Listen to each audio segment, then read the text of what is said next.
And we are back. Merry New Year. Happy Christmas. Whatever. I got COVID. I fought it off. I'm doing better. And I'm glad to be back here with you today.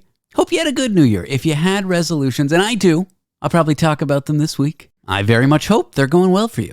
But today, a really awesome interview. It's in two parts, and it's with Dr. Kuhnle, who is a conspiracy theory expert. He hosts a podcast called The Uncover Up with his peer Nathan Radke. He teaches political science at Humber College in Ontario, Canada. And boy, is he a good talker. We're going to start off here talking about some wacky government programs looking into weaponizing psychic abilities. But then we're going to go really deep, answering a rather thought-provoking question. You'll have to stay listening to the show to find out. So here he is, Dr. Kuhnle.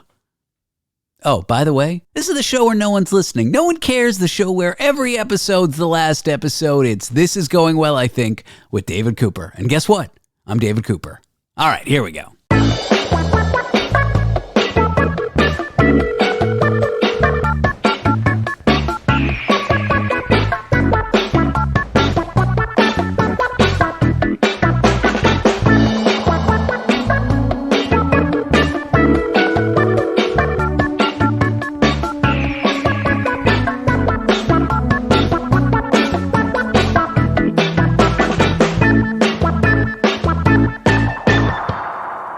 Hello. There he is. How are you? I'm well, thanks. How are you? So handsome, always. You got a haircut. Man, these are the compliments I come to expect on your show. This is it. I was like, I knew this was going to happen. I mean, I'm not gay. I wish I were gay because I feel like I'd be a lot cooler. But if I were, I think you'd be my type. I don't know. Oh, thank you. Is it too weird to start an interview like that? I feel like I'm blushing. I feel like it's getting hot in here or something. I am very pink. I think it's the light, but maybe I'm also blushing. Have you ever dabbled with modeling, or poli-sci was always just your discipline? You never ventured out to capitalize off your good looks?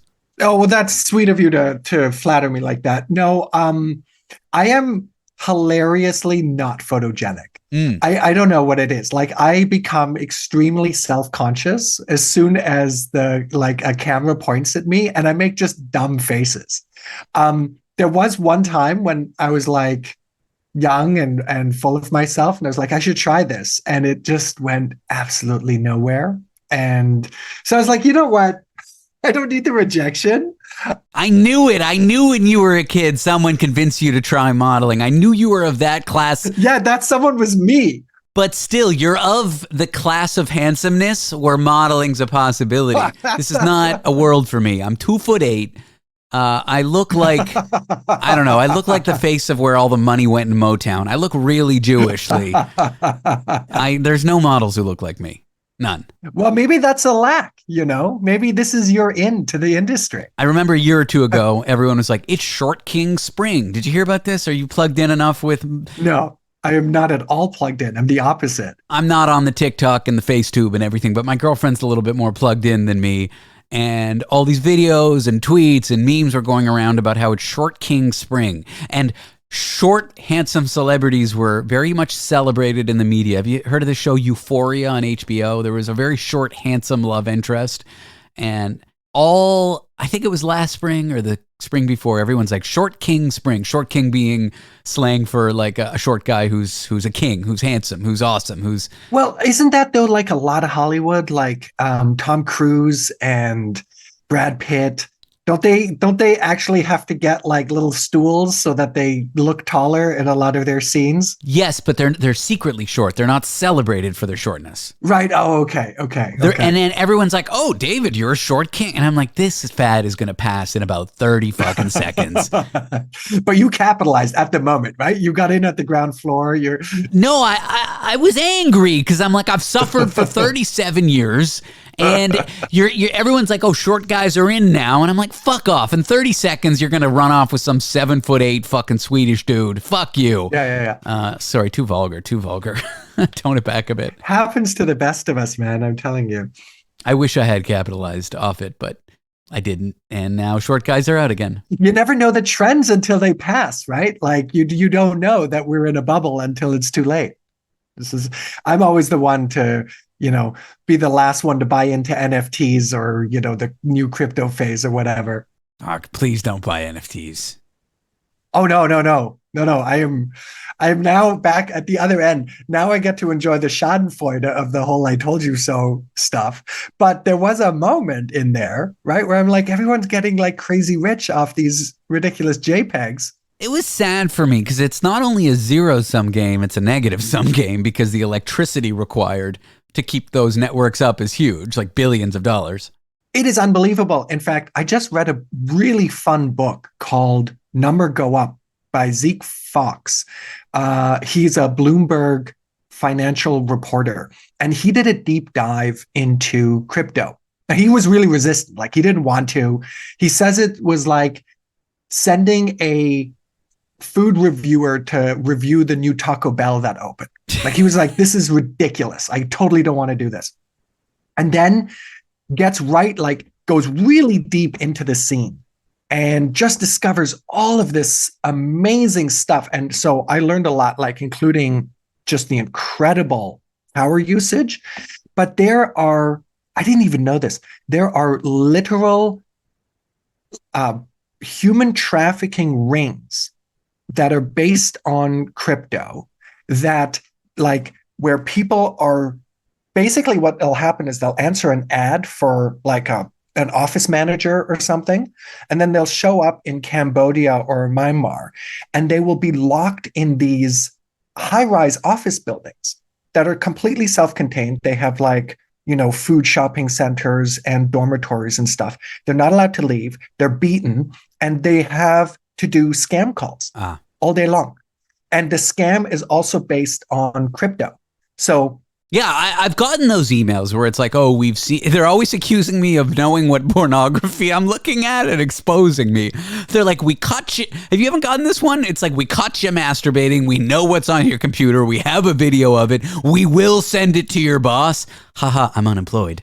And, and like, unless you send, of course, like this much Bitcoin to this Bitcoin address. Yeah. Right. But what I didn't realize is that a lot of those scammers, not all of them, are themselves victims of this human trafficking ring.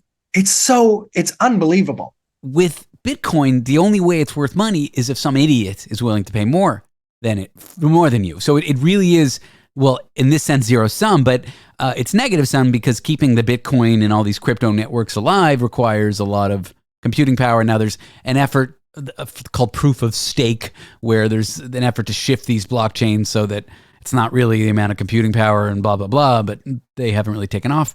But when you strip it all away, it's only worth what some idiot's willing to pay for it. And then these Bitcoin advocates will be like, well, what about securities? What about, the money not backed by gold?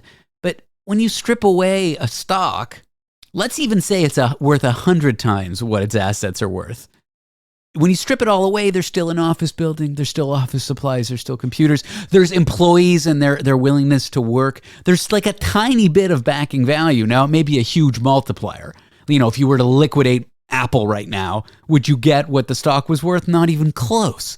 You get a fraction of it, but there's still something there. And then with fiat currency, you get, I don't know, the faith and credit of a nation. You get the globally shared delusion that currency is worth something, which is not a globally shared delusion about Bitcoin. You also have the use of force, the risk of jail time to pay your taxes. Like if I don't pay my taxes, eventually I'll go to jail. So that's really a threat. And what do I have to pay my taxes in? U.S. currency. So there are some backings there that exist as much as they're not much, they're something. And with Bitcoin, it's nothing. See, you're in a perfect place to understand this with your background, both in like tech and in finance. Whereas with me, I think it was John Oliver who said this, Bitcoin combines everything you don't understand about computers with everything you don't understand about finance. So I'm like, well, there's just a whole bunch of stuff I don't understand. And clearly smart people are getting rich off of it. So, there's got to be something there. But I kept missing the boat. I kept wanting to like make money, but I just couldn't, because I also just couldn't figure out like, how do I buy it? How do I mine it? Like, I don't understand any of it. Anyway, so now I get to look back at the other end of it and be like, haha, I meant not to buy any all along. And I told you so. So you got these blocks, and they're all chained together, and you chain the blocks, and then you've got a coin in there, and then you transfer the coin, and that's how it all works. Right. Something. And it magically goes up and you get super rich. Yeah, and then you take the block of the coins and the blockchain and the bits, and you got for the bits turn into bits of money, and that's how it works. This reminds me of how a non-financial advisor once described hedge funds, which is like you got a banker and he plants a bunch of hedges, and then another banker comes and takes those hedges. And it's all funded because it's like in Seinfeld when Kramer's explaining write-offs to Jerry. He's like, these big companies, they write it off. You can just write it all off. And he's like, right. If only we could.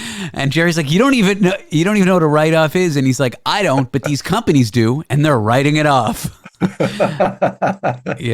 Anyway. There's two things that we were to talk about today. We're going to talk about weird old CIA, U.S. military.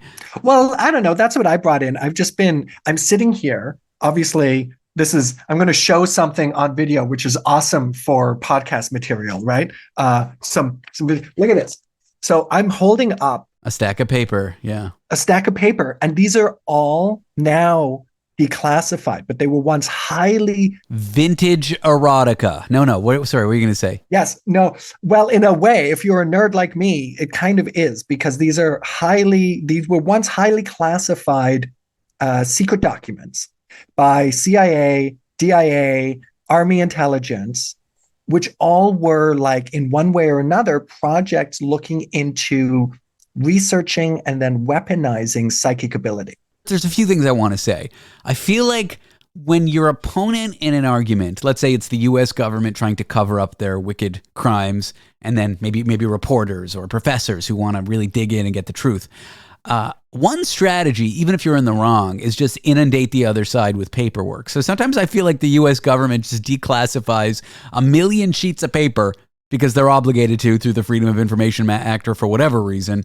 And then there's like one nugget in there and they're hoping you won't latch on, because they're just inundating you with paperwork. But you're the guy who actually goes through it all. I do. And this is, this is just, it depends what you're looking for. This is just nuggets all the way down. Like, it's just so incredible and unbelievable in a way. I guess it depends how cynical you are. I guess it depends on what you think the government is taking your tax dollars and spending it on.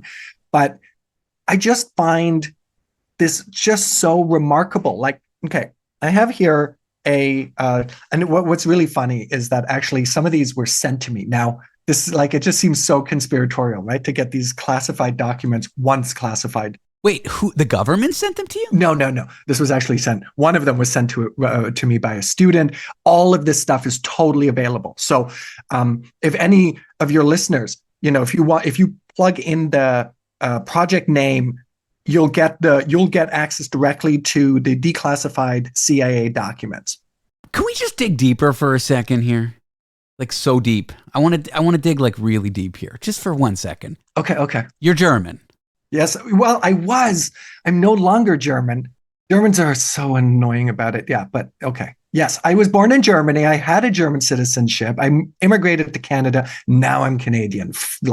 Germany's really strict about that. They don't want you to hold 2 passports. Only if you start out as a German. If you start out as somebody else, you can totally hold 2 passports. So my mom, who was born in England, she's got a German citizenship because the English are like, we don't care. My kids, who were born in Canada, they got German citizenship because the Canadians are like, yeah, sure, you can have dual citizenship. But I'm the only sucker who was born there. And then when I wanted another one, Germans were like, no, we're going to take your citizenship away. Interesting. So if you naturalize in Germany, they don't make you renounce your other passport. But if you naturalize to another country, they penalize you for it. This is really boring. No, I was just going to get you back on track. You were going to dig down into these files. Well, your fascination with government conspiracy, is it because of, the East German, West German, like because before the wall fell, there was so much of this stuff going on behind the scenes, particularly in East Germany, and with West Germany kind of trying their best to spy on them, and it being a proxy conflict or proxy political situation for Russia and the US, which are the two biggest governments that have these kind of conspiracies? Like, where does your fascination with this come from? That's an interesting question. I'm not sure if it's directly related to my limited firsthand experience of the Cold War, because I was a kid when it was going down. I think more my background when I was going to school was certainly my undergrad and my MA. This was before the PhD, was about looking at the role that religion played in politics. And then in my PhD, it was I kind of pursued that to some extent. Now, my interest was always from a kind of a secular perspective. I wasn't religious myself, and I wasn't trying to make a theological argument. What I just found really interesting was how in a putatively secular world, religion and religious ideas still really shaped politics and shaped our ideas about it. And in a way, that's what's drawn me to conspiracies too. Conspiracies are often not true, but they still really impact a lot of how we understand the world, a lot of even legislation. And then, of course, there are conspiracies that are true. And what I find is I learn a lot about myself. Like, okay, the first time we ever talked, I told you that I kind of had my mind blown when I looked into Bigfoot. And I do not believe that there is such a thing as a North American giant ape. But what I discovered in doing that research was that all the reasons I had held before I did the research didn't actually hold up. Like, they were essentially as much based on preconceived notions and my own version of confirmation bias as people who believed in Bigfoot. And I found that really fascinating, that I learned a lot about myself and I learned a lot about, I guess, the world by confronting these ideas that totally don't make any sense. I don't know if that's a good answer, but that's what sort of gets me into it and keeps me there. No, it is. I'm just thinking about how my own cognitive bias has led me to conclude there's no Bigfoot either. I mean, my main argument for why there's no Bigfoot is that's ridiculous. Most people don't believe that. There's no compelling evidence that I've seen. Although, have I really looked at the evidence? No, I haven't. That's it. And so here's the thing. It turns out in the geological record, or in the fossil record, there was actually a Bigfoot. There was a 9 to 10 foot upright ape. Now, it happened to live in China, but it totally existed. So it's like, it's actually even possible. And then there are pretty serious researchers, among them Jane Goodall. Now, Jane Goodall does not say there's totally a Bigfoot, but she has a much more nuanced approach to it. She said, I think in a National Geographic article, if this turned out to be true, it wouldn't be that surprising. And the reasons then for it maybe not being true were more based on things like, well, how big is the population? Are they carnivores? Are they herbivores? What would the kind of impact be on the biosphere if these populations existed in the numbers in which the sightings suggest that they do? And we don't see the evidence. We don't see like the caloric intake if they were vegetarians. We don't see the forests being eaten up, And that's really interesting evidence, as opposed to, that's ridiculous. It's ridiculous. It can't be. And from an evolutionary biology perspective, it is possible. Like from what I'm hearing from you, yeah. Yeah, it existed. I think now, because I wasn't prepared for this talk today, I think it's called Gigantopithecus. I'm not entirely sure, but I think that's what the ancient Chinese ape. I think it existed about 3 million years ago. Are you looking it up? Yeah, Gigantopithecus. Yeah. Okay. So it is possible that a giant ape could exist, because one did. We have, it's extinct, but we have a common ancestor. Well, I mean, it's life, so of course we have a common ancestor with it, but I imagine it's a relatively close common ancestor. So the idea of it existing isn't actually as far-fetched as people act like it is. You're not a complete fool. It's kind of culturally just, okay, it's just a way to discount someone immediately and call them an idiot and not really know why. But if you actually look at it from a side, like Jane Goodall knows a thing or two about apes, right? If she's saying, okay, it's possible, looks like it didn't happen, but it's possible, and it's worth taking seriously, that's kind of interesting and right? kind of flips the script on it. And I find this, you can do the same thing with UFOs. Like, again, UFOs sounds like the kind of thing that is a real fringe belief. I mean, maybe before the UAP hearings, but still, it was a really fringe belief and probably nonsense. But then you actually do the research. Again, like with Bigfoot, I am not a believer that UFOs have landed spacecraft here, that the government is hiding them, that they have, quote unquote, non-human biologics, as David Grush put it. But actually, what's going on is often really compelling and really interesting and actually quite difficult to dismiss. Yeah. Well, we talked about the Drake equation last time, so we don't need to touch upon it again. But like, there are kind of efforts to scientifically explain, well, why haven't we been visited? Why haven't we seen them? Which, like, I kind of accept those explanations, but I don't just shake my head like most people and say that stuff's nonsense. No. I think the best we can do is say we don't know, you know? Yeah, that's it. But anyway, that's what I find fascinating about this stuff. I don't know how we went from, the Berlin Wall to this, but we did. So it's what happens when you do conspiracy theory. It's all connected. It's all connected to that Berlin Wall. All connected. All right. So conspiracy theories. Yeah. There are two that we've talked about in the past, but only on commercial radio, not obviously on the show. There's the Gateway process, and there's a whole set of these projects. So they finally kind of resolve themselves in an umbrella term called Stargate, which is what, if anybody's heard of any of this stuff, that's probably what they've heard. Gondola Wish, Grill Flame, Center Lane, Project CF, Sunstreak, Scan8. I mean, I love it. I love it. Yeah. That's it. So I got these documents and I've been reading them in part because I'm also writing a chapter on this in a book. And I just have been kind of fascinated by the research projects, which were in part really about a specific psychic phenomenon that the intelligence. So it's hard because it wasn't just CIA, like it was DIA, it was Army intelligence, it was CIA as well. So, and various of these projects focus on different things, but basically the intelligence and security apparatus was really interested in this phenomena called remote viewing. Yes. And the idea would be, let's imagine I'm the psychic.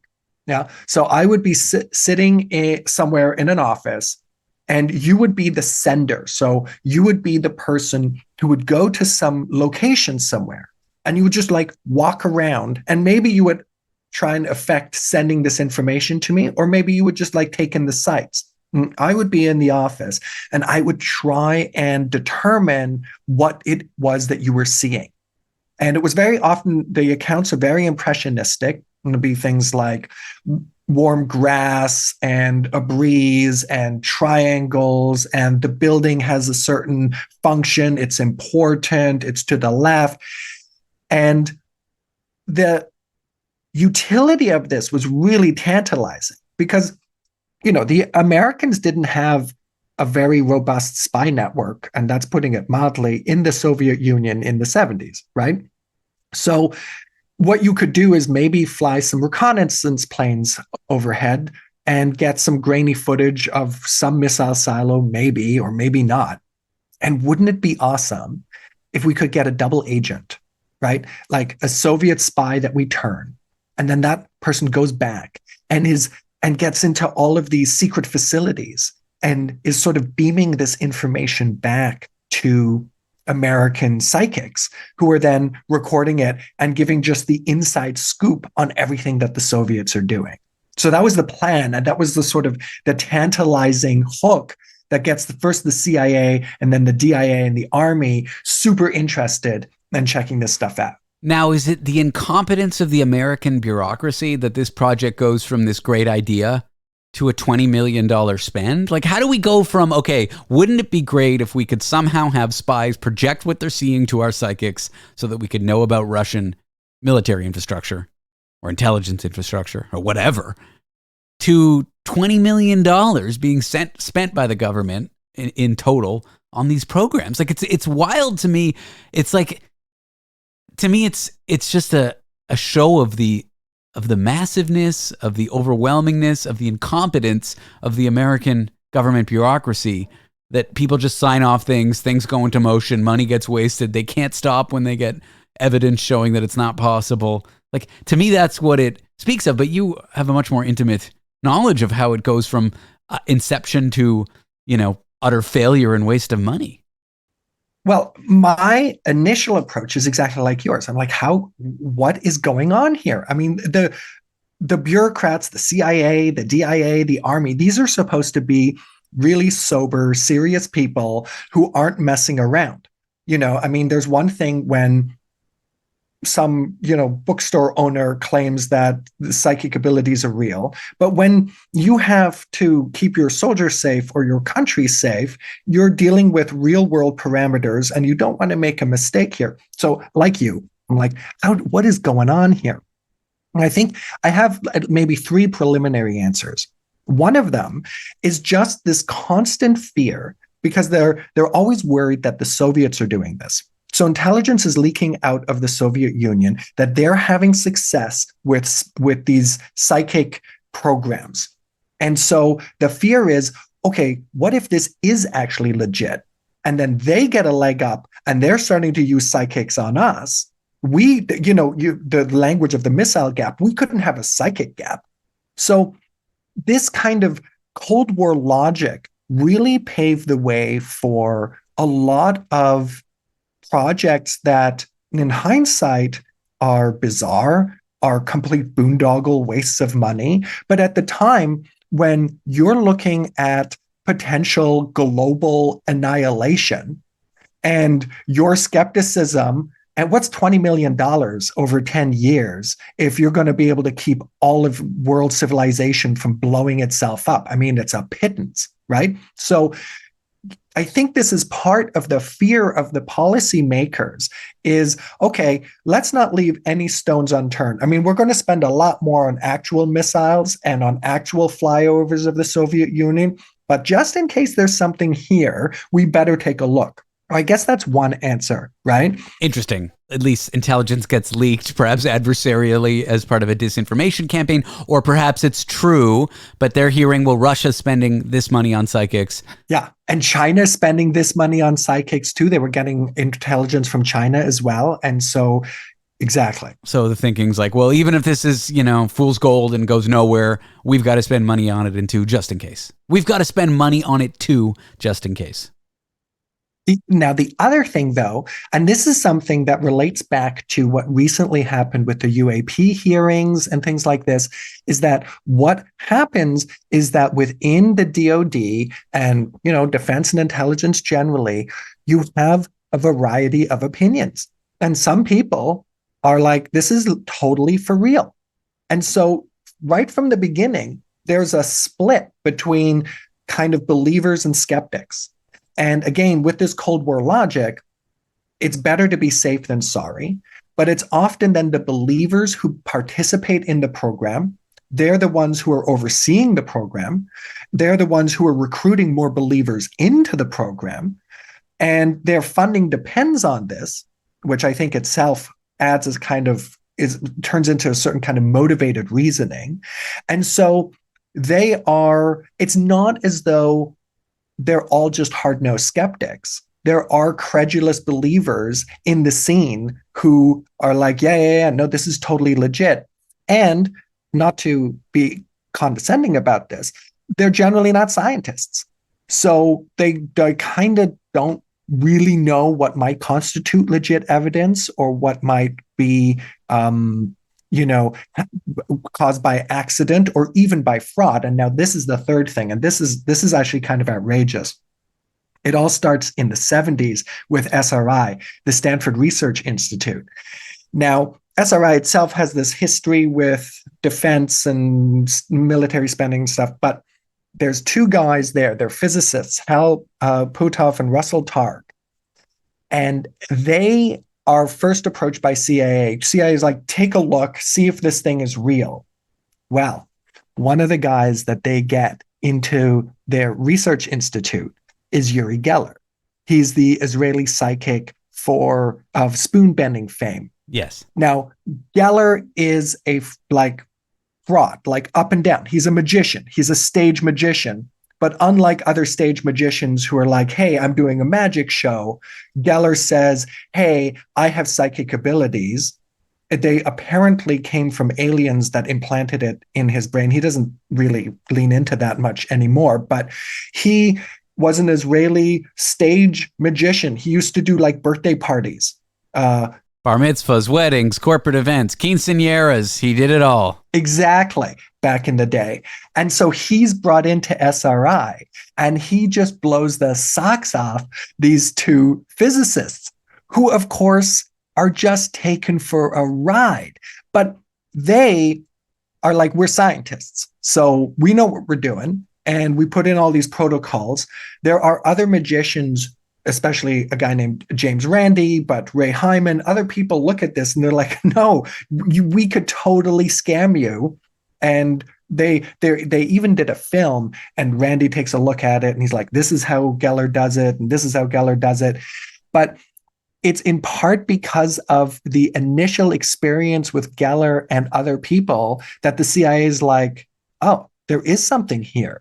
And so we better actually start funding this, because they're producing results that are far above statistical, guesswork.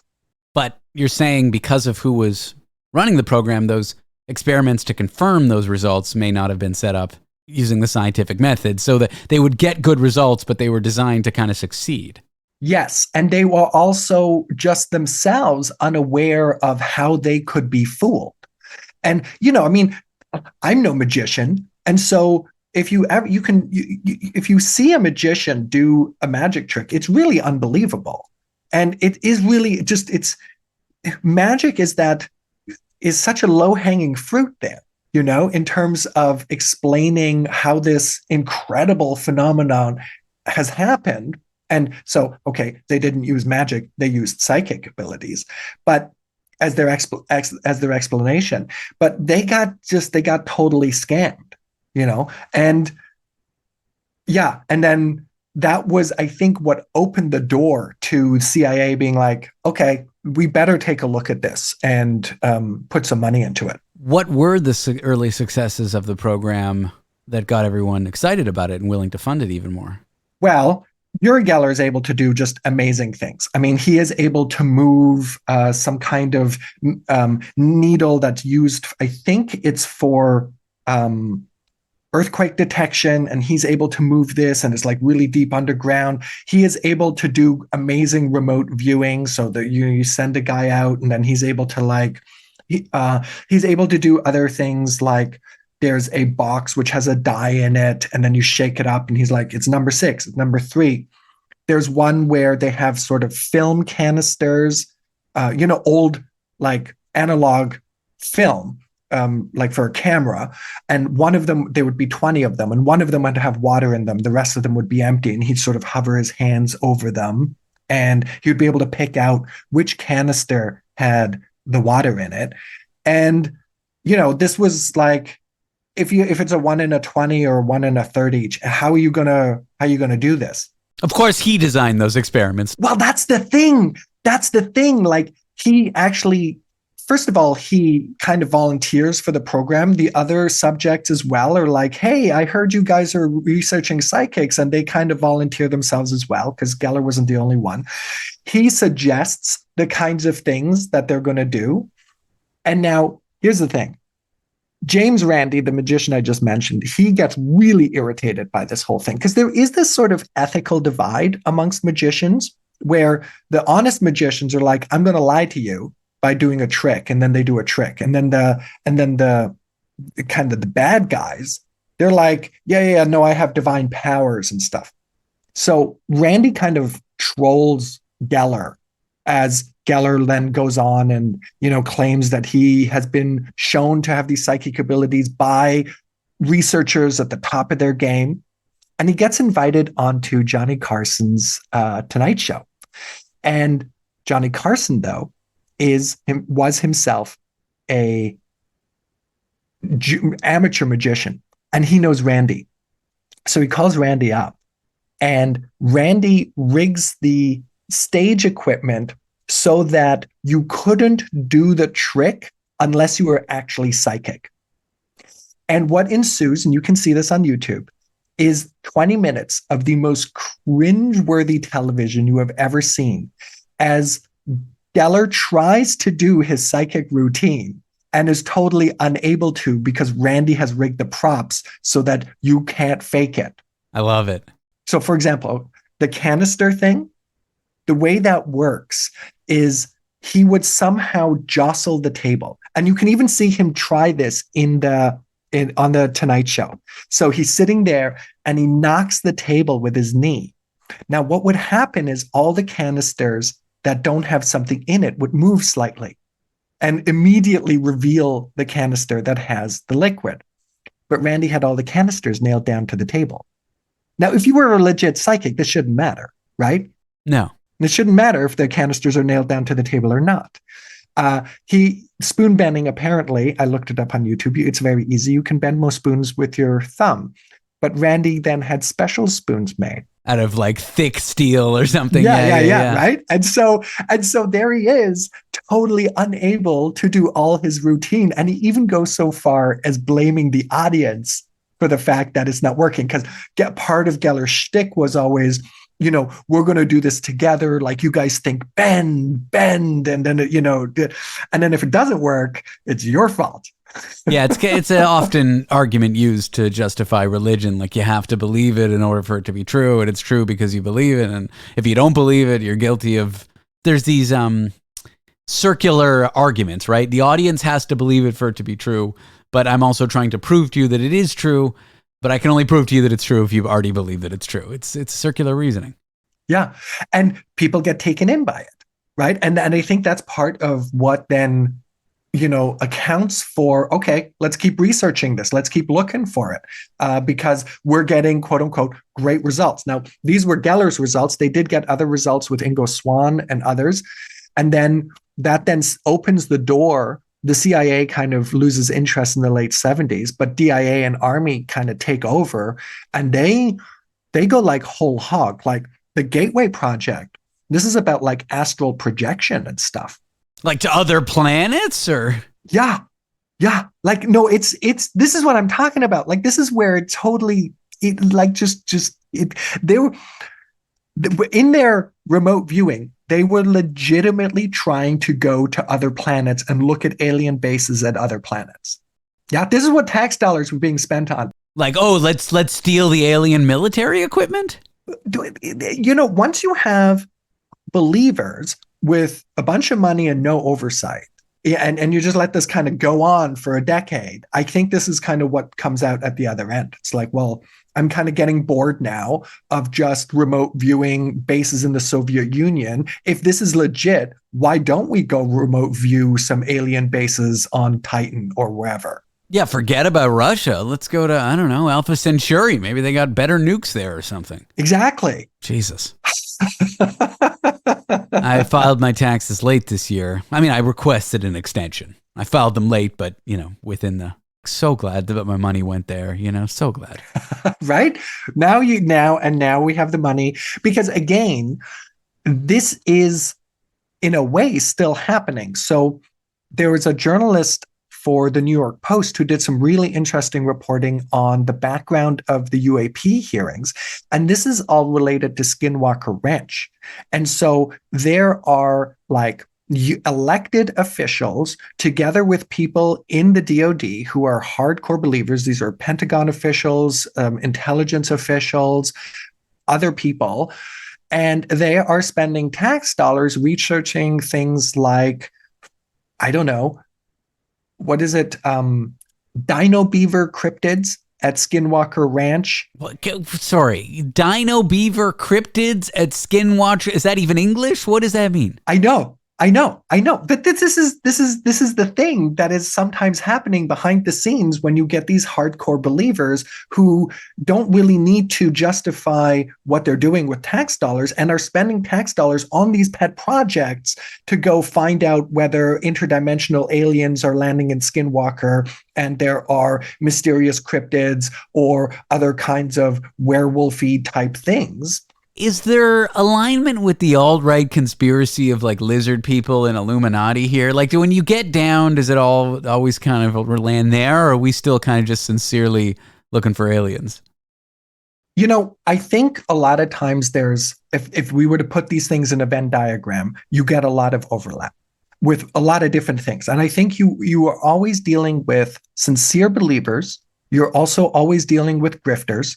You're also dealing with people who are not exactly sincere believers or grifters, but are taking an opportunity. I think one of the dangerous narratives that was not really expressed, I didn't really see it discussed after the UAP hearings, was this alt-right worry about the deep state. And this was kind of the subtext of that. It's like, oh, there are these secret programs. Congress doesn't know about it. The president doesn't know about it. But there is this kind of shadow government that's actually running what's going on. And that in our Venn diagram does really overlap with stuff like, not exactly, but very close to, the lizard people, Pizzagate, the Clinton sex trafficking, all of that kind of stuff. Got it. So when information about these wild projects that happened comes out, it can then arm conspiracy theory believing people to think, well, there is some branch of the American government that's doing shady things that we don't know about. It must be the one that's out to get Trump. Like, that's where, okay, we take the leap of faith. We don't have evidence for what they're doing right now because whatever's happening right now is a secret. We'll only know about it when it gets disclosed in the future, if it gets disclosed in the future. I still want to see the JFK stuff. They keep kicking the can on that one. Right? Me too. Like, what was Trump doing? Reclassifying that? Like, are you kidding me? Isn't Trump supposed to be the one who takes down all the deep state's bullshit? Right? Exactly. And then they reclassify the one fucking thing that degenerate could have done for us was declassify the JFK stuff. But maybe it's so damaging that it really is a national security concern. Like, maybe if the information about JFK came out, it would be so damaging to the US government that it could lead to like severe political instability. Yeah, I wonder. If that's the case, don't you think it's good to keep it a secret? Like, if it was such information that the average citizen, if they consumed it on its face, would reject the status quo, would reject the government, that would basically ruin the security of the state. If the information was that wild, isn't it better to keep it a secret? Isn't ignorance bliss on certain things that could like destabilize the American dollar? Like, isn't it better not to know? I don't know. Well, this is certainly a theory out there, right? But it's one that I'm not sure and maybe this is my own cynicism. I'm not sure how much I'm actually basing this on any kind of evidence. But I don't know. We've seen so much.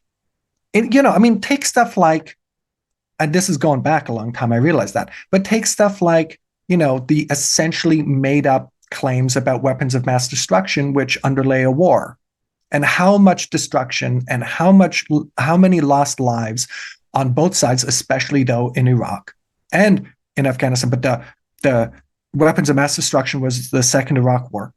And, I feel like we are so cynical and we are so jaded that I don't know what information we could get anymore that would really destabilize America any more than it already is. This is always the worry that there's going to be like the piece of information that is just going to galvanize an insurrection. It's what's often behind the argument of, well, there are aliens, but they won't tell us, because if they did, money would become meaningless, churches would get set on fire. So I'm not sure. There are plausible things. I could just make one up on the top of my head. that all the world leaders are in on a secret, sex ring. And JFK didn't like that when he became president. He was admitted to the sex ring with all of the, NATO countries. I'm just making it up, but they're the kinds of things that the alt-right says. JFK didn't like some global agreement, something so insane that it would destabilize like the U.S. economy if it became public. That his own government killed him because he was trying to expose something that if the average person heard, they would. There's some news that if you were to hear, you would lose faith in like the Canadian dollar. That would kill, if everyone heard it, your pension would be worth nothing. There are plausible things. I don't necessarily have to come up with one now, but surely you must agree that there are pieces of information that... I don't know, because honestly, this is one of the moments where I feel like reality is more unbelievable than even the fictions we could come up with. And I feel like we've, again, look, I don't know, I could be proven wrong tomorrow when that piece of news hits and the dollar is worth nothing. But I feel like, I had this notion when the 2008 financial collapse happened. And I was like, okay, this is it. Like, this is it. Like, we now know that the government was essentially colluding with these massive financial institutions to defraud average Americans and others, and it's led to this global financial collapse. Now the pitchforks are going to come out. And I just kept waiting. Like, honestly, like I kept looking at my watch, and I'm like... They worked very hard to discredit Occupy Wall Street, and they succeeded. No, of course, I think there were massive ramifications. Like, I think even stuff like QAnon today has some roots. Yeah, the Tea Party has roots in the financial collapse, and the QAnon has roots in the Tea Party. Totally. So I do think that there was a big backlash to that, but it wasn't system destabilizing in the sense where we all kind of like woke up, looked at each other, and were like, okay, we've had enough now. Right. And so I don't know, like, there's been just so many horrendous revelations. Oh, yeah, I know. I'm not convincing you.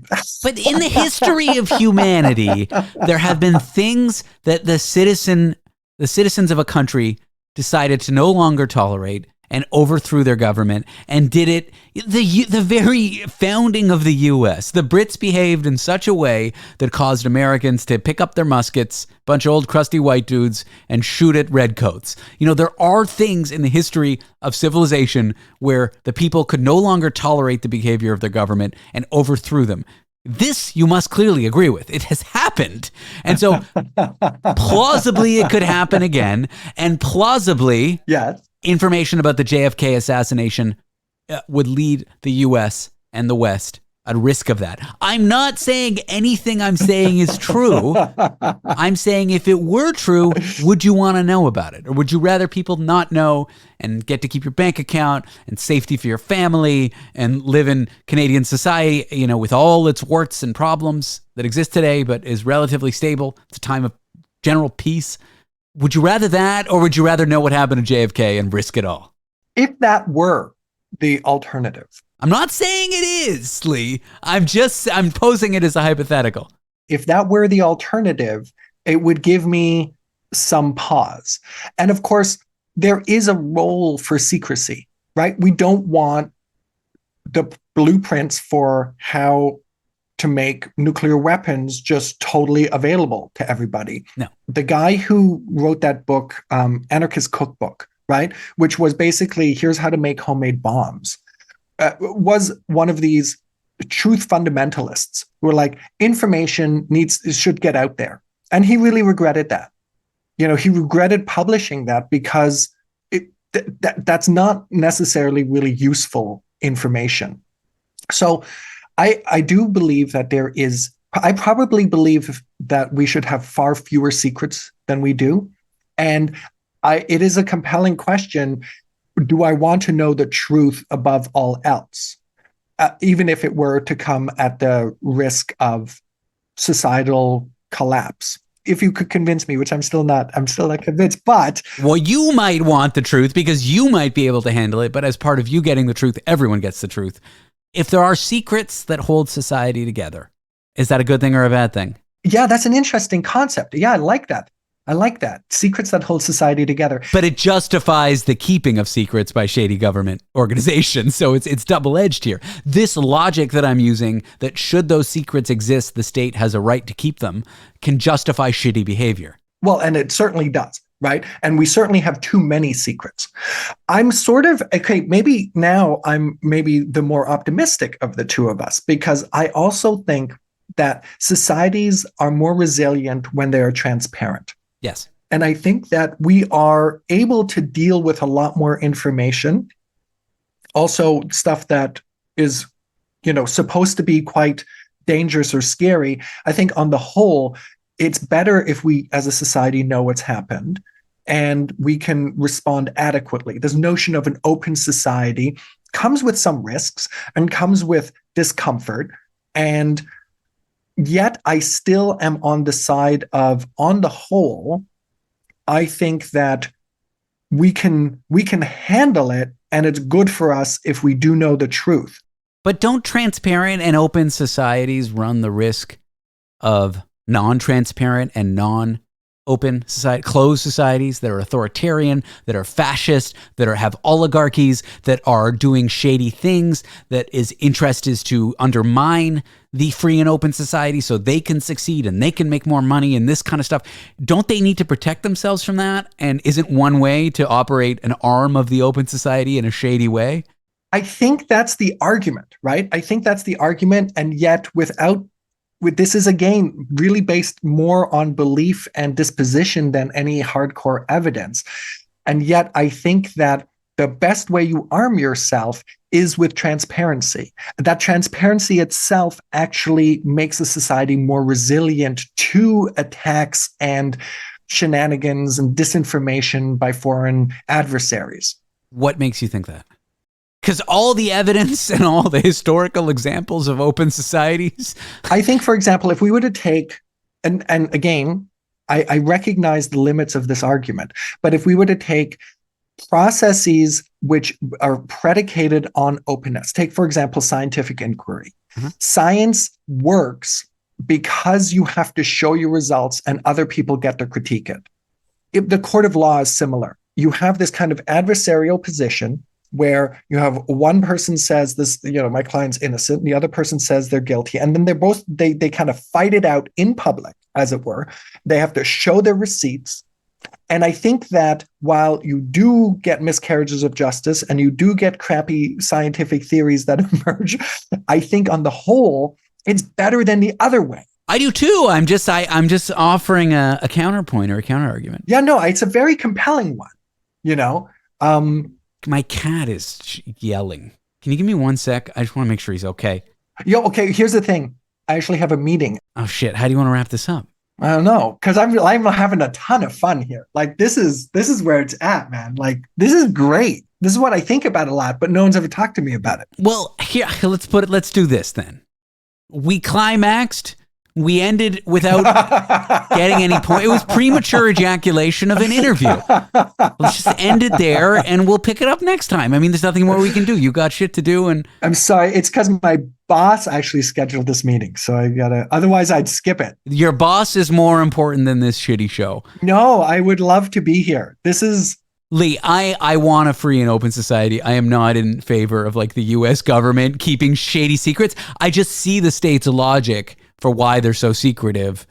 But I also see how it leads to wild abuses like these insane UFO programs or these insane astral projection programs. Like that's what you get. You get waste in obscene ways. And the government can be grifted and there's no consequences for it because they have bottomless money and the ability to keep secrets. But on the other side, secrets can lead to stability in society when if the public were to know it, it would cause, it would affect your money. It would affect the economy. And I see why they do it. It's a justification, but it's not necessarily one I agree with. I'm coming back. We're going to keep talking about this. All right. We will continue this. We can just pick it up if you want to do a taping on Monday or something. I'd do that. I would be free to come back on Monday. Lee, thank you for your time. We'll pick it up on Monday. Yeah. Take care, buddy. Bye-bye.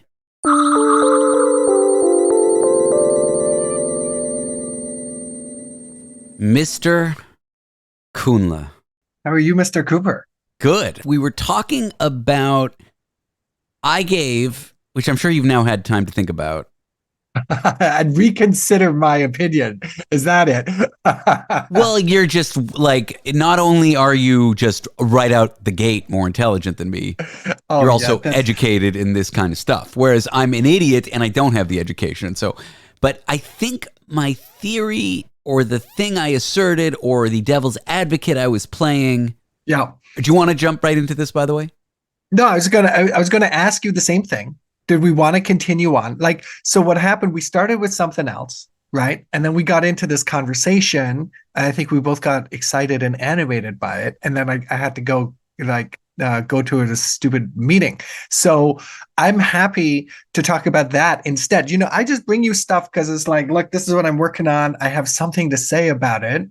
But then if something organically takes over, you know, if we're both like, this is more interesting, but you're the expert in the room here. Like, for when it comes to content, like I'm just the like, what, I don't know, the doofus who brings like an idea. I think a quick cut of the conspiracy theory stuff, which was like us going through the motions of talking about what you know and then me interviewing about it, is great. But I think from it, a really interesting question came up, which was, would you want the state to keep secrets from you if it meant your general security, happiness, whatever? Does the state now have the right to do that? Yeah. And if the state has information about its own shitty behavior, that if it got out, it could destroy society, it could destroy the state's legitimacy, which would, you know, make your RRSP in Canada or my 401k in the US dwindle to nothing, would deflate the currency, would cause potential, you know, violence in the streets. Yeah. Does the state have the right, and should the state have the right, and do you want the state to have the right? Or is there at least a part of you that sees the benefit of the state having the right to keep its secrets? And that doesn't necessarily mean the state has a right to limit your freedoms. But does the state have the right to keep secrets about its own shitty behavior? Like, let's say the US is a great example. You ostensibly have the freedom of speech. And maybe 1 in a million people who exercise this right to freedom of speech, they murder. But the other 999,000 get to live a free life criticizing the government, doing things that they get to say in another country, they'd lock you up for this. I mean, you hear Americans saying that all the time about how lovely and free they feel. And ostensibly, these people have their rights. But let's say, and I'm not saying this happens, although it probably does, the US kills 1 in a million people in cold blood because they don't like what they have to say. Would you rather, if you were in that 999 people, would you rather that be kept a secret? Or if somehow the US could prove to you that if information about their shitty behavior came out, that society would collapse? Your money would be worth nothing. Your deed to your house wouldn't be respected by other people. Like really, really awful things. Like your family would be destroyed. You know, your ability to get clean water could be compromised. Like, do they have a right to keep that secret as long as like they're not too bad on a general, you know, overwhelming average amount of people? Their behavior's fine. Like I say shitty things about the state all the time. Nothing's ever happened to me. Maybe it'll happen to my neighbor. I don't know, but wouldn't it be better if I just thought the neighbor died of cancer or what? You know, like I'm not saying I agree with that position, but I see why the state might think they have the right to do that and think that it's in the good of the people. That was kind of what we were getting at. Or am I recapping that okay? That's exactly right. And it was in the context of JFK. Like, what if you found out about what happened to JFK? I want to know, but what if I found out and it ruined society? Yeah. That's it. Okay, so here's the thing. Unlike a lot of, you know, when I've come on the show before, I have evidence for stuff. I've done the research. I can point to CIA files, or I can point to some kind of research that's been done, and I can take a position on, you know, the stuff that we're talking about. I'm going to take a position now too, but I just want to flag that I'm in a different realm here where it's really speculative. And this really comes down to like my opinion in a way, you know, and kind of what I think. So I'm just in a kind of a different territory. So having said that, I think you like the summary you gave is really interesting, and it asks a bunch of questions. Can I add one more thing to it, Lee? Of course. Suppose the state needed to be shitty to protect you from foreign actors. Sure. Like, imagine being shitty and doing things like extrajudicial killings, weapons experiments, murdering their own president. I'm not saying the U.S. did that, but what if they did these things because Russia, China, their adversaries were behaving this way? And the only way to protect themselves, it's like if you're an honest person, it's very hard to protect yourself from someone who's a liar at every turn. And I just mean the only way to function as a large state and hold it together is by doing shitty things. Again, this a hypothetical, but now not only do we have a hypothetical where would you rather live in this world, it's also a hypothetical, well, maybe the behavior is also justified to protect you. And again, these two things I'm not saying are the case in any society. Right. But if they were. If they were. Right. And I think that those are some of the things I'd want to tease out in the way you've put it. Like you begin with, if there was information that if it were to come out would actually ruin society, would I want that information to come out? In that case, I am going to think about my own well-being and my family's well-being. Exactly. You know, and it's like, okay, I do want money to still be worth something. I do want to live in a democracy for whatever, you know, whatever problems we have with actually existing democracies. I'd still prefer to live in one than to live into some kind of totalitarian nightmare. So if those were actually the options, which we don't know that they are, and they're probably not. Well, and that's where I would challenge you on some of it, right? Because that's why I'm not convinced that there is that piece of information. Now, I think a lot of people in power, and I think a lot of actual conspiracy theorists as well, take that premise to be their starting point. I remember listening to truthers in 9/11, and especially a guy named Charlie Veach. He's actually a really interesting character because he then changes his mind. He does a lot of research and changes his mind. But while he's a truther, his position is that if this were to come out, that the American government, so he is, you know, as a truther, he believes that the Twin Towers were brought down through a false flag event, that the United States government essentially attacked themselves in order to justify a war. And his position was, if this comes out, there will be mass revolution. Everything is going to be burned to the ground. Now, I think a lot of people in power have that position as well, where they're like, listen, we got to keep certain secrets in order to protect society. And again, I'm not convinced that there is a secret out there that is so bad that people would just lose it. So last time we talked, you brought up a couple of examples. So you're like, what about revolution? Right? I mean, there has been history. You noted that, right? There has been historical change. And so that got me thinking, what animated or what often animates historical change? Of course, you know, we're talking very speculatively. We're making very broad strokes here. So any specialist in any of these fields would probably be pulling their hair out if they hear us. But I think, and of course, there are a lot of different theories about this, but I think when you look at, say, a cataclysmic shift in society, say, take for example, the Russian Revolution, it's often down to really, how is my life being affected by the policies that are going down right now? Like, do I have enough to eat? Like me personally, do I have enough to eat? Am I going to be okay for the next week or the next month?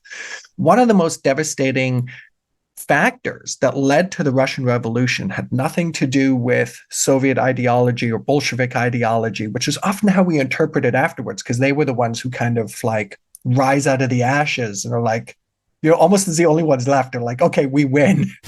But really what was animating a lot of people during that period was the fact that they were going to have to send their children into a war that they knew could not be won. I mean, the World War One from the Russian perspective was so catastrophic that people at the front were told things like, yeah, we don't have boots or a gun, so you just take it from one of the dead fallen soldiers out there because there's a lot. And people would write back, they would write back to their families telling them how terrible the conditions were. Wow.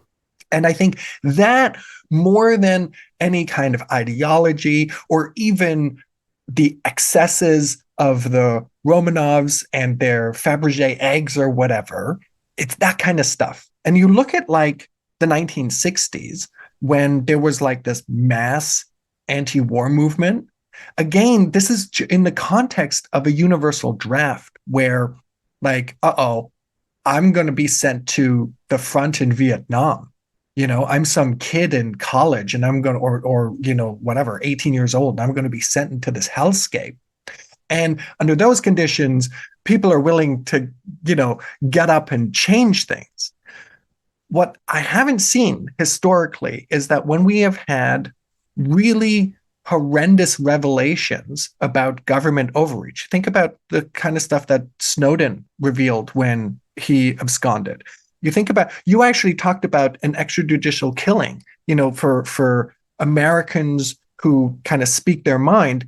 And one example that immediately came to mind is what happened to Fred Hampton, the Black Panther leader in Chicago, who was, for it's controversial, but there was Chicago police fired 99 bullets into the apartment where he was sleeping, and he had been drugged by an FBI mole, essentially. And he was killed. Nobody seems to care. I mean, people care, but not enough to change their government. Exactly, right? And then you have the revelations like the Church Committee, which is like, COINTELPRO existed, or later we discover things like MKUltra, all these horrendous government overreach programs that are completely outrageous. And I think people do get really cynical. I think people really take it on board at some level, but I'm not convinced that there is that nugget of information that people are going to wake up and say, okay, no, that's it. I mean, we're dealing with global climate change here, right? And even there, it's hard. Like the problem is almost the opposite. It's like really hard to mobilize people around really existential threats. Yeah. I mean, okay, I'm on a rant now, so you go talk. No, I like your answer, because when I put it my way as this extreme ultimatum, if there was one nugget of information that could destroy your security, safety, enjoyment of life, your ability to provide basic necessities for your family. Yeah, then go ahead and lie to me. Yeah, I'm Would you want the state to keep the secret? But the fact is, the state uses this logic, and there's like a legal structure in pretty much every country. They can say, we have to keep this a secret for quote unquote national security. That's the instrument from which states use to purport that the secrets that they're keeping are of this nature, economic stability. So I like that when I give it to you as an extreme ultimatum, which there's no proof that this exists, you agree with it. But then when you start to pick it apart, you say, well, I'm not convinced such a secret would create such an existential threat. It's really the conditions of living that have led to revolution around the world in the past, a massive upheaval. And so I like your answer, because when I give it to you in a very devil's advocate-y kind of way, well, wouldn't you want the state to keep a secret if it could hurt you? The answer is yes. But then what I like what you do is you pick it apart, you look at the if it could hurt you component, and you're not convinced that a secret of that gravity exists. And if it does, it's a one-off, and sure, keep it from me. But that doesn't justify not telling me what happened to JFK, not telling me what happens, So I kind of like your answer, because it doesn't shift your position at all. And it's thoughtful. And it's honestly, now that I hear someone smart answer my stupid question, I think it's a great question. I really do. I mean, it really had me thinking all weekend. Like after we talked, I was like, because it is something that's always in the background. Like the thing about working in the field of conspiracies is that there is this assumption that we should be allowed to know, and I've often asked myself, can a conspiracy happen in a non-democratic political community? Like, is that even a functional concept? Because in a way, secrets are the way we do politics, and you as a, non-party member or whatever, you don't have anything to say here. So it did get me thinking about challenging some of my own assumptions around this. And to your point that you just raised too, like, I do think there might be, I think there is a role for certain secrets. Again, like when it comes to things like, I don't know, how to make chemical and nuclear weapons. I don't think that's a good thing for everybody to know how to do, No, I don't even think it's a good thing for states to know how to do, but I'm glad we leave it there. Yeah. So like you, exactly. I would prefer if nobody knew how to do it, but I do understand the role for certain degree of secrets. I also understand the potential role, because you had mentioned earlier about foreign adversaries. And the world of what the Germans called Realpolitik, real politics, is messy and dirty and scary and mean. And of course, there's going to be espionage operations that are happening right now. And it kind of defeats the purpose if you tell everybody about them. So I get the point of, having a certain amount of secrecy for security. But of course, when you then build this edifice and a legal one, in which, don't worry, guys, we've got this. Just, you do your thing and we'll tell you what you need to know and don't need to know. You then get a whole bunch of these overreach programs. You get a whole bunch of stuff where my tax dollars should not have been spent on that. The operations turn out to be boondoggles. There's this concept the CIA has about blowback, which is the repercussions to a domestic populace of secret operations that they don't know about, which pretty much is like the whole story of Afghanistan and 9/11. It's like this whole thing that kind of nobody really understood what was going on because it was kept secret from the Americans while it was happening. And I think in the last 20 years, we've really seen an example of that play out, where the U.S. government gets lied to about weapons of mass destruction for a war in Iraq. A war in Iraq happens. There's no weapons of mass destruction. That's a really simple, plain example that everyone can understand. I'm sure but what I don't like about this is it makes the people keeping those secrets, doesn't necessarily, but it gives an avenue of justification where the people keeping the secrets feel they're being altruistic. I can't tell you this to protect you, because I care about you. So shitty government behavior, if I told you about it, it wouldn't be protecting you. So I got to keep this a secret from you. I'm altruistic. I care about you. That's an insane mental gymnastics path, but I assume many politicians have taken that path. No, I think you're absolutely right. And again, this is outside of the domain of real evidence, but my position is that most people believe that most of what they're doing is good. Yeah.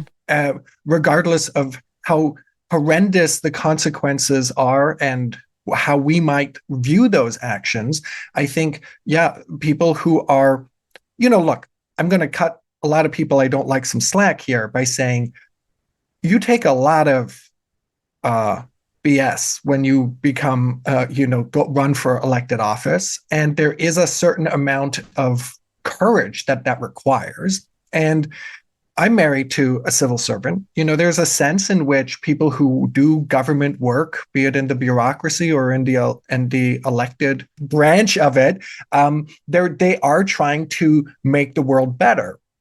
But this, in and of itself, covers all kinds of people with all kinds of very dubious and dangerous schemes. I mean, the whole Cold War armament stuff was all about keeping us safe. And I really believe that the people who were the most hawkish about that really did believe that they were keeping us safe and that was the best way to do it. So you mean during the Red Scare and blacklisting, those people really believed that? Okay, you can, of course, get some grifters.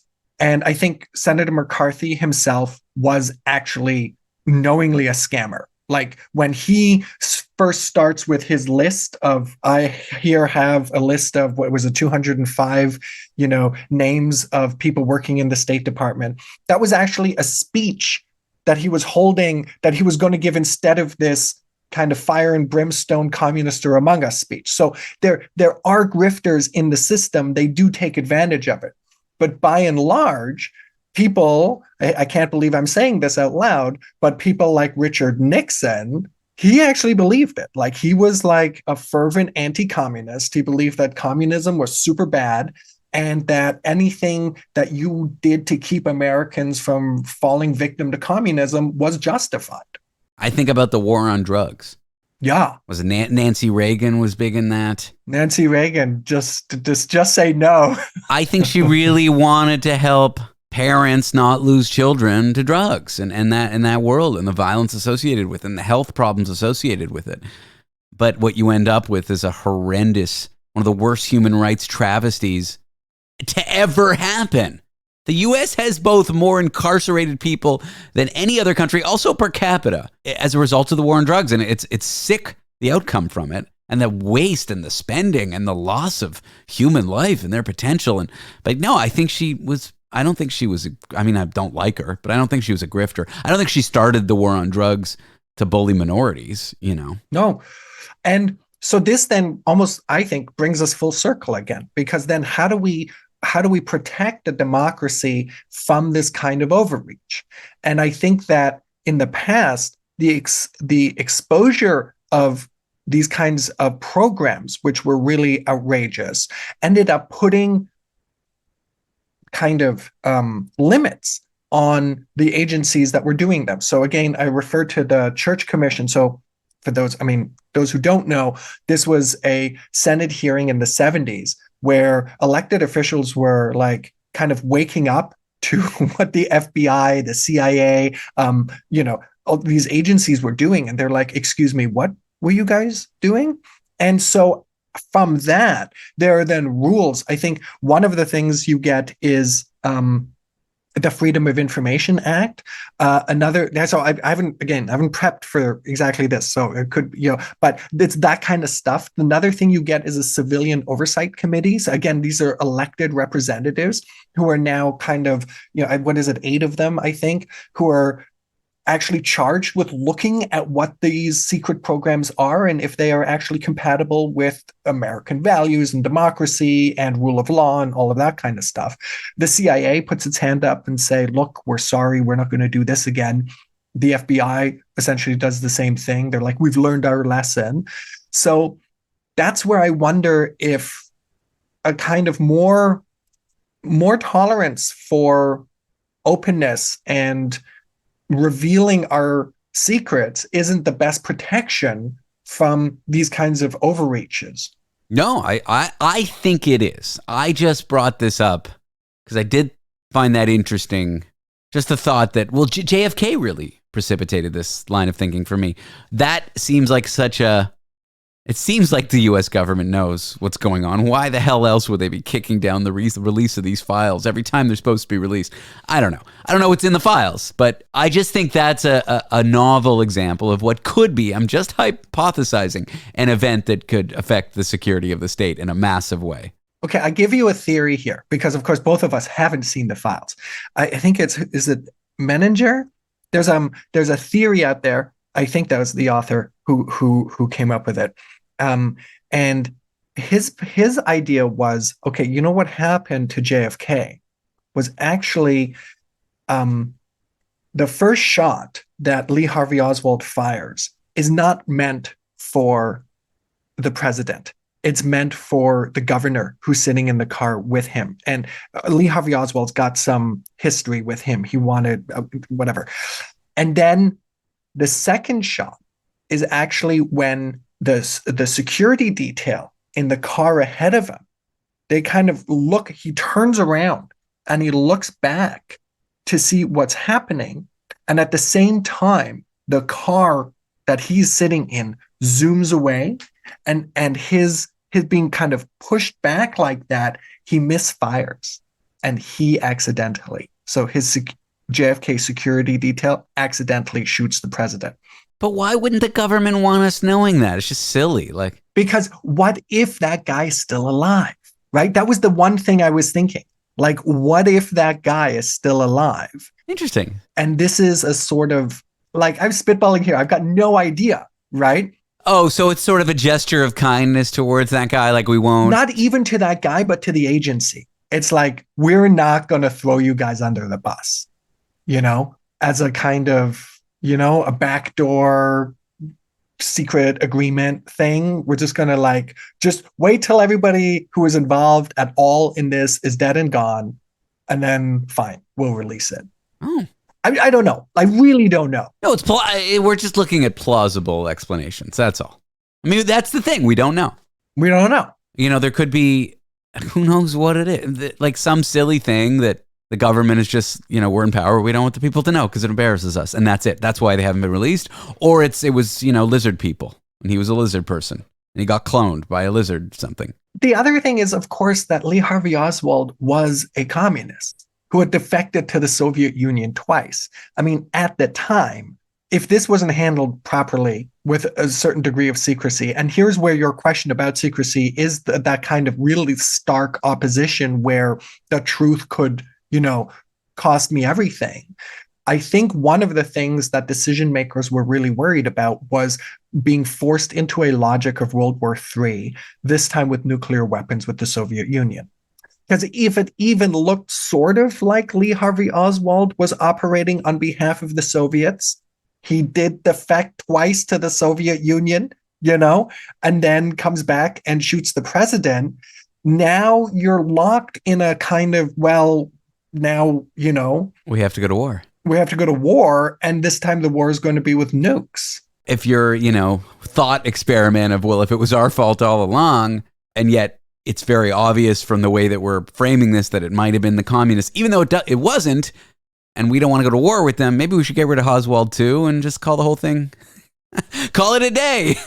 That's when people got really suspicious because the Warren Report was really put limits around the scope of inquiry. And basically it was like, Lee Harvey Oswald did it, right? And it was like, don't look any further. And it wasn't until people read the Warren Report that they started thinking, hey, wait a minute. This isn't addressing a lot of the claims that I've heard about or what I'm worried about. And that's when the citizen sleuth movement gets going and starts to try and find their own truth.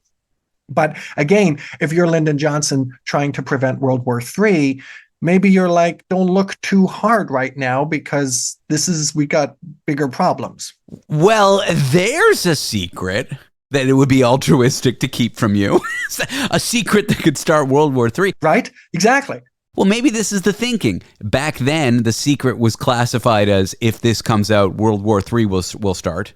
We'll have framed the Russians, or the Russians will, whatever it is, it'll provoke Russia into war. So this gets labeled as state-saving secret, and it just stays that way. So maybe but now it wouldn't be state-saving, or maybe it would. But. No, exactly. So that's where I'm like, I don't know why they keep it secret. But if that's the case, like if your secret will legit prevent World War III with nuclear weapons, yeah, I'm okay.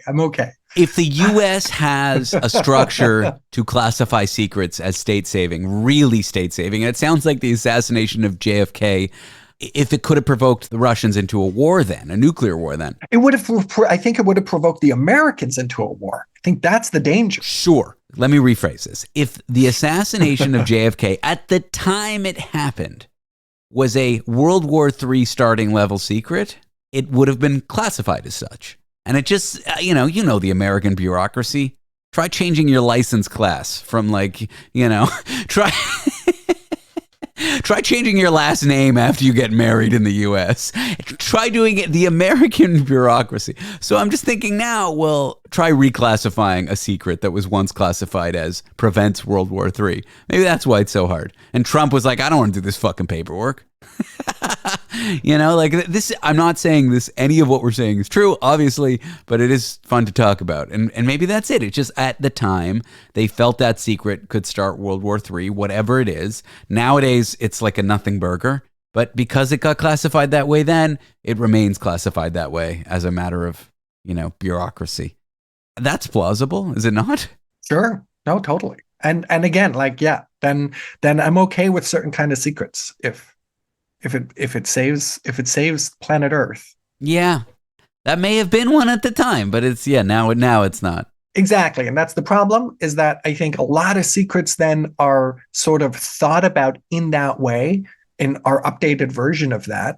And we assume that there are also people in oversight committees who are making responsible decisions on our behalf, and they might be talked into this as well. And I don't know. I think we have a democracy so burdened with secrets that it's kind of buckling under that pressure. It was really interesting during the UAP, what the government now calls UFOs. I was listening to a NASA talk where one of the presenters was talking about how if a secret, if say an F-18 or some kind of American military plane takes a picture of something, like say the Statue of Liberty, that picture is secret. It's immediately just classified as secret. And so this is even in other realms, like with the trying to figure out what these, what the Pentagon is seeing. So much of that material is just, as soon as it is created, is already classified as secret, that scientists and other researchers have a real difficult time just figuring out what the heck's going on. I like that. A democracy so burdened with secrets, it's buckling under the pressure. That's a nice way to put it. Very articulate. Should we leave it at that, Lee? Is there anything more you wanted to do? No, I'm glad we got to circle back to this. This is a lot of fun. It really had me thinking. It's always fun talking to you. I appreciate you coming on the show. I appreciate you having me on the show. All right, let's leave it at that. Lee, your podcast is called The Uncover Up. The Uncover Up. We do, Nathan Radke and I, we're together. I'm going to plug it because we very rarely have guests. It's usually just Nathan and I. It's the Nathan and Lee show. But we just had a guest on, a woman in Philadelphia who works in public health and looks at disinformation and conspiracy theories as a public health menace. And it was a really fascinating conversation, basically addressing kind of, why should I care, as a general listener, if I'm not currently invested in this or that conspiracy? Why should I care about what some people believe, kind of nonsensey kind of things? And she had some very compelling reasons why this kind of stuff affects everybody. And I've also been thinking about that all weekend. It was you and her, and it was like, wow. My immediate knee-jerk reaction when you tell me that is, what are they? But I think the better reaction is, I'm going to go listen to your show. Go listen to the show. It was fun. All right, Lee, thanks for coming here. Yeah, thanks for having me.